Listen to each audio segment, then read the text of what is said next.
O cenário de turbulência e incerteza sobre o governo da Venezuela repercute no mundo todo, mas principalmente aqui na América do Sul. Para entender o futuro do país após a queda de Nicolás Maduro, a gente conversa ao vivo aqui no Jornal da Itatiaia com o professor de Relações Internacionais da PUC Minas e professor de Geopolítica da Academia da Polícia Militar, Dani Zaredini. Professor, bom dia, obrigado pela presença, prazer falar com o senhor novamente. Bom dia, Eustáquio, o prazer é todo meu. Bom dia, professor. Professor, uma das notícias mais quentes das últimas horas em relação à questão da Venezuela é a ameaça do presidente dos Estados Unidos, Donald Trump, de uma ação militar na Colômbia. O senhor acredita que isso possa acontecer?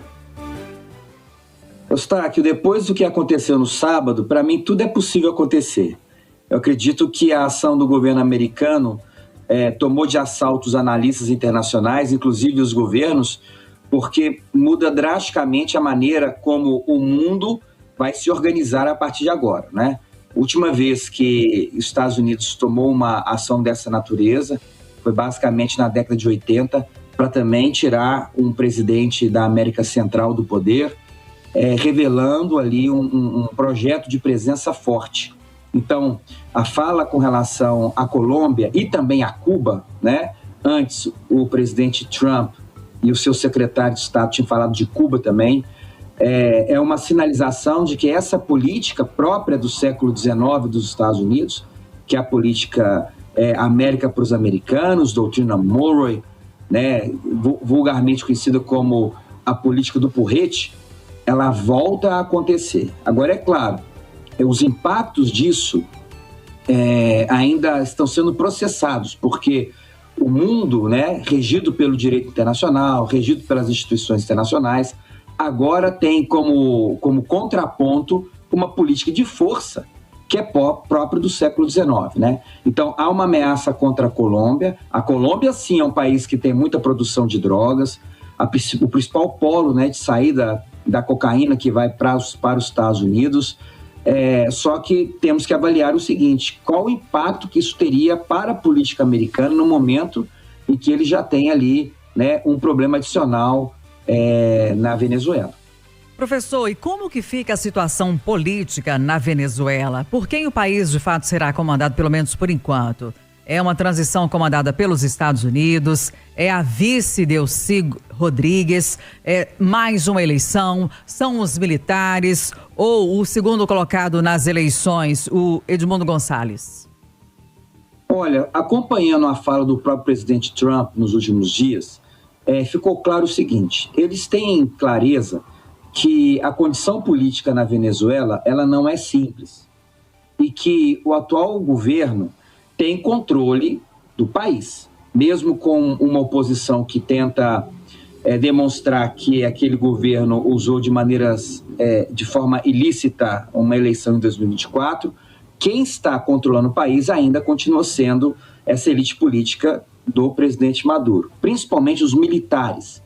Os militares venezuelanos foi a força mais relevante que apoiou o presidente Maduro até hoje. E a fala do presidente Trump foi a seguinte: olha, nós não apoiamos os candidatos da oposição, nós não apoiamos a vencedora do Prêmio Nobel da Paz, que é uma venezuelana, mas nós queremos negociar com parte do governo venezuelano. Inclusive cita a vice-presidente Delcy. E isso em razão de como que eles teriam uma entrada mais adequada e mais fácil, desde que ela cooperasse.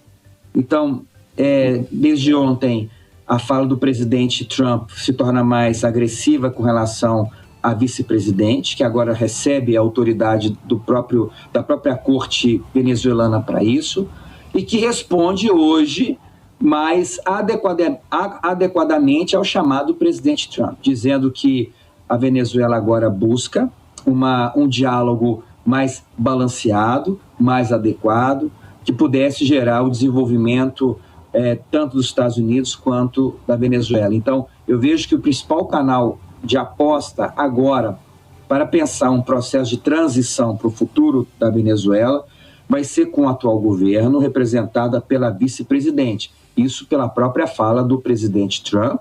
E a resposta que ela dá hoje, que a vice-presidente dá hoje, sinaliza que eles percebem que a situação com a Venezuela pode piorar. Então, a ação que acontece no sábado, que é uma ação impressionante do ponto de vista da inteligência, da força, que retira o presidente Maduro de dentro da Venezuela, ela foi um recado muito forte para o atual governo venezuelano.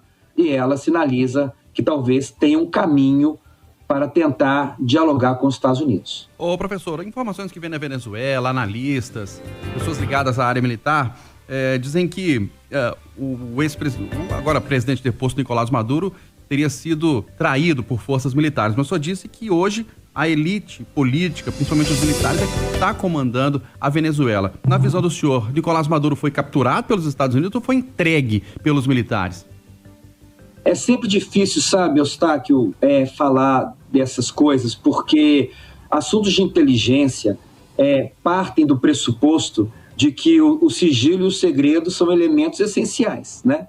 Então, eu acompanho de perto essas questões, tenho fontes especializadas que vão dizer que parte da força militar venezuelana cooperou com essa ação, né?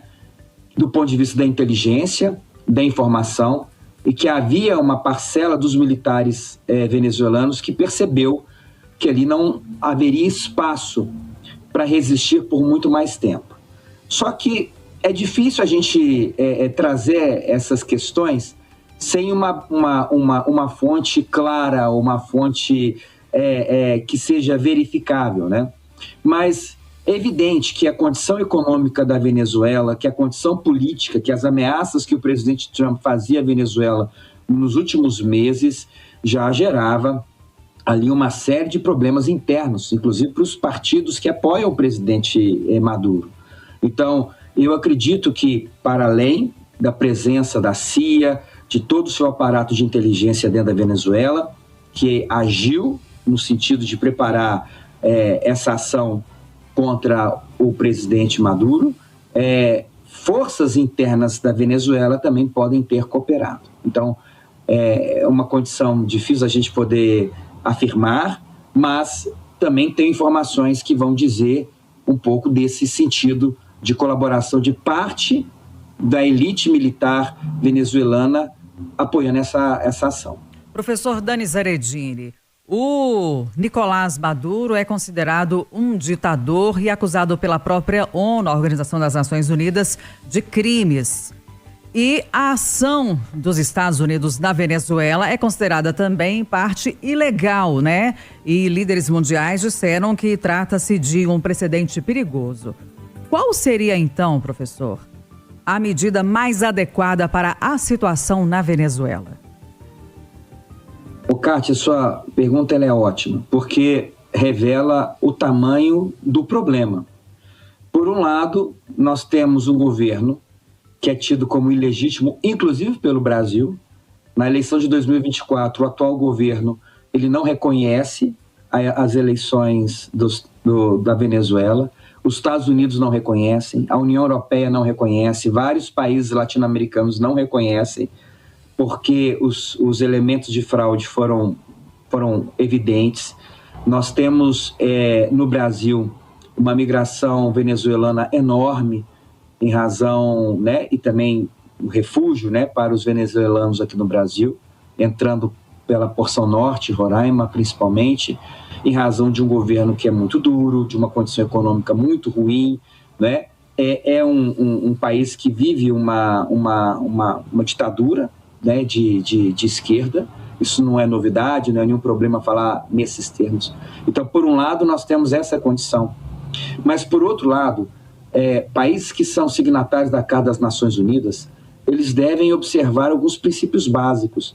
E talvez 2 princípios essenciais. O primeiro, que é um compromisso pactuado por esses países logo após a Segunda Guerra Mundial, ali em 1945 e logo depois na fundação da ONU em 1946, é que um país soberano não deve atacar outro país soberano. E que o uso da força contra um país soberano só pode ser autorizado pelo Conselho de Segurança, ali no capítulo 7º da sua carta, né? Então, isso não foi observado pelos Estados Unidos. Os Estados Unidos sequer informou o seu Congresso que iria fazer uma ação dessa natureza, e isso revela o tamanho do problema internacional.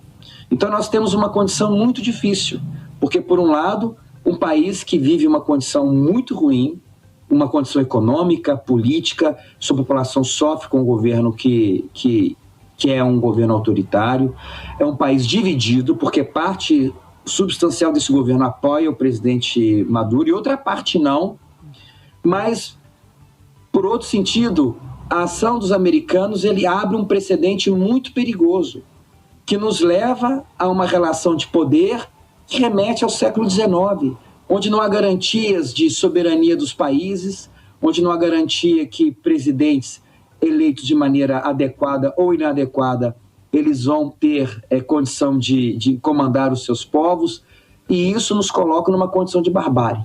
Então nós temos, traduzindo, mesmo com todos os problemas que a Venezuela possui, a ação dos Estados Unidos não poderia ser dessa forma. Ela se enquadra no sentido de uma ação geopolítica. E aí sim, esse impacto é evidente, fortalece os Estados Unidos, deixa claro que os Estados Unidos não quer abrir mão da sua posição no mundo para os chineses nem para os russos. Ele diz o seguinte: o espaço que os Estados Unidos perdeu nos últimos anos, no Oriente Médio, na África, na Ásia, na América Latina, ele não vai perder mais, porque agora usaremos da força para manter a nossa presença, a nossa hegemonia e a nossa liderança. Essa é uma questão. É a ação geopolítica dos Estados Unidos. Do ponto de vista vamos falar, do direito internacional, das instituições, da democracia, é um problema sério para o mundo que nós estamos vivendo hoje. Nós conversamos ao vivo aqui no Jornal da Itatiaia com o professor de Relações Internacionais da PUC Minas e professor de Geopolítica da Academia da Polícia Militar, Dani Zaredini. Professor Dani, obrigado mais uma vez pela contribuição, um grande abraço, ótima semana para o senhor. Eu que agradeço a oportunidade, Eustáquio e Kátia, é sempre um prazer falar com vocês.